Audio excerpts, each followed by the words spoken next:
praying for this city, that we can come together at a time like this, and that we can be there for one another the way we always have in times like this, to support one another, help us all get through this very difficult time, not just in our city, but in our country. And that's why I'd ask you to pray for our nation. There's a lot going on right now in our country. A lot of it's confusing. It's a scary time. I've got children. I've got 3 young children, and I'm here to tell you that it is challenging to explain to them what's going on in our country right now. But I said before, and I'll say it again, I believe in the power of prayer to change things, and it can change the hearts of people. It can change this country. It can change this city. So please pray for everyone who is affected by today's tragedy. I also want to say thank you to the Dallas Police Department, and say thank you to the Dallas Sheriff's Department, Dallas County Sheriff's Department, Texas Department of Public Safety, and all of our various federal law enforcement partners who acted so quickly today to make sure that today's tragedy wasn't worse than what it was. So on behalf of the city of Dallas, I want to say thank you to all of you. And you're going to hear from some of those folks later, but I want to let you know that we appreciate what you all do, not just today, but every day, to help keep us all safe. And lastly, and this is really important, I would ask all of the city of Dallas residents who can hear me right now, let's be patient, let's remain calm, and let's let our law enforcement partners, our police department, do their job.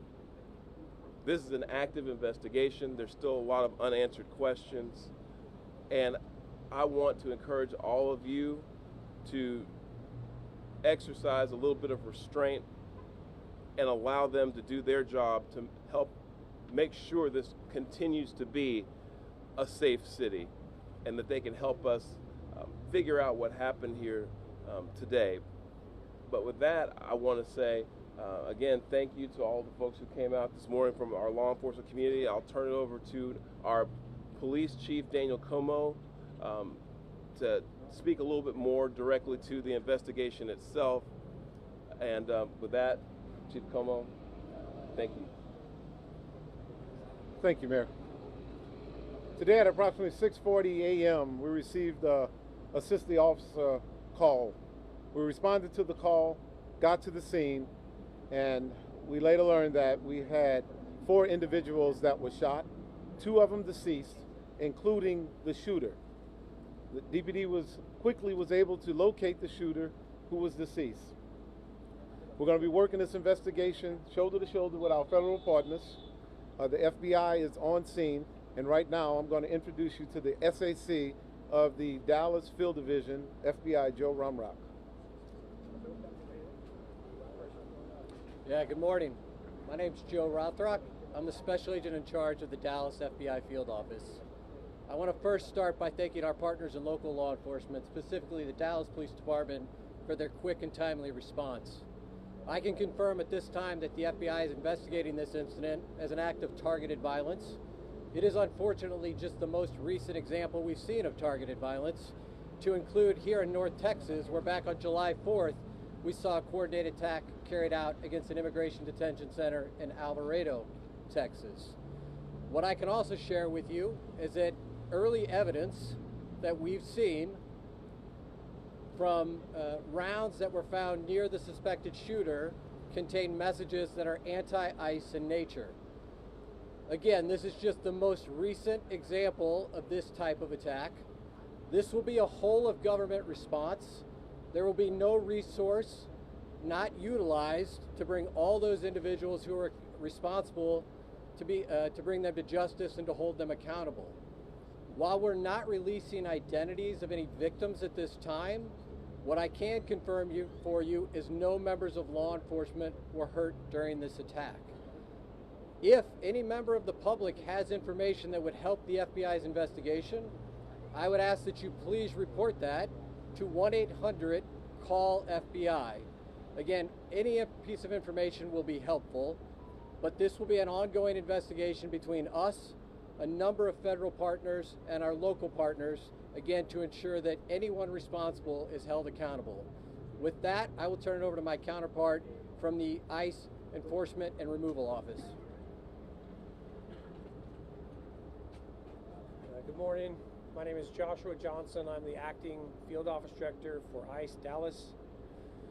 I'll be brief with my comments, but I do want to start off by saying thank you to the Dallas Police Department, Dallas FBI, HSI, CBP, ATF, and virtually every law enforcement officer in North Texas for your support.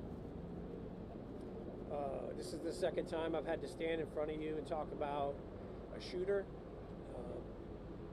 at one of my facilities, and I think that the takeaway from all of this is that the rhetoric has to stop. There are people out there who are seeing what is being placed online, and they're coming and they're doing acts of violence against ICE employees.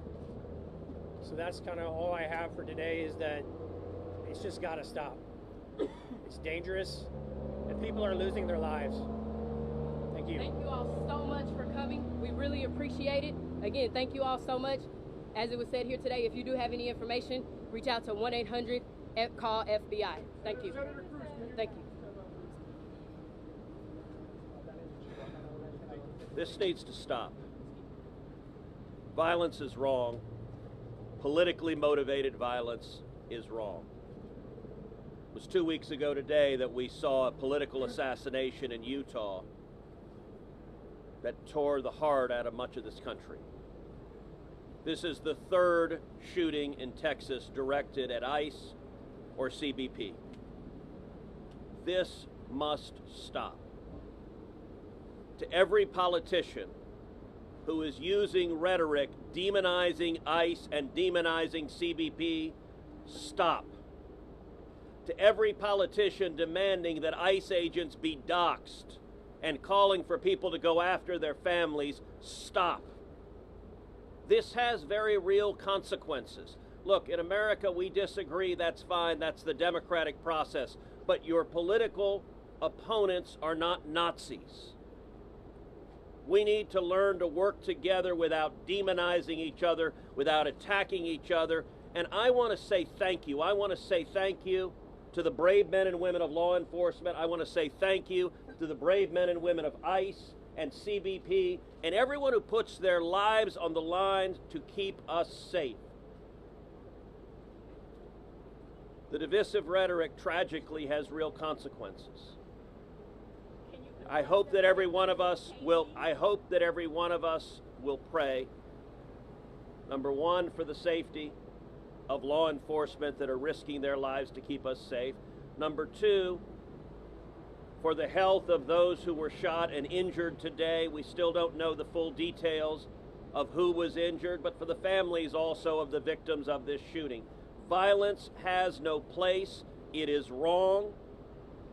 And we should come together. If we want to have a debate about immigration policies, we can do so in the halls of Congress without demonizing each other, and especially without demonizing the men and women who every day put on a badge and go risk their lives to keep us safe. And we should not be putting language out there that inspires madmen to commit evil crimes. Our prayers are with the men and women of law enforcement, and we ought to come together and have some decency across the political aisle to say this violence is wrong and it needs to stop. Senator, have you been told that immigrant detainees were the victims of today's shooting? My understanding is the details of who the victims are still being ascertained, so I don't want to go ahead of law enforcement releasing these details. What they have said is that no law enforcement was injured, and so that's a natural inference, but I don't know the details. Special Agent, can you talk a little bit about some of the evidence you mentioned earlier? Just for clarity, I think there could be a lot of questions. Our understanding is that some of the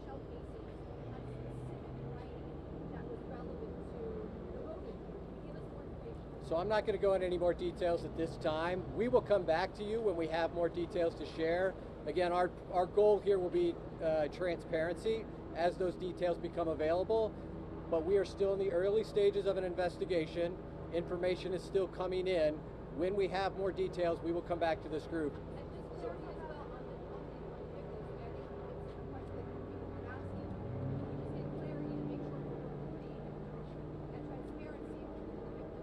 I'm not going to be identifying victims at this time. The only thing I will confirm at this time is no law enforcement was injured. Certainly you can respect law enforcement's need to make notifications. At this point in time, we're not going to take any additional questions from law enforcement. Again, I'd ask for you to respect the fact that this is an ongoing investigation, and as more details come available... We're not asking for the names of the victims. I understand. In general sense, I will, if the victims are the detainees... The only thing I can say right now is no law enforcement was injured this morning as part of the attack. I won't be taking any more questions, neither will law enforcement at this time. We'll come back to you later today or in the coming days when we have additional information. Thank you for your time. Thank you a lot.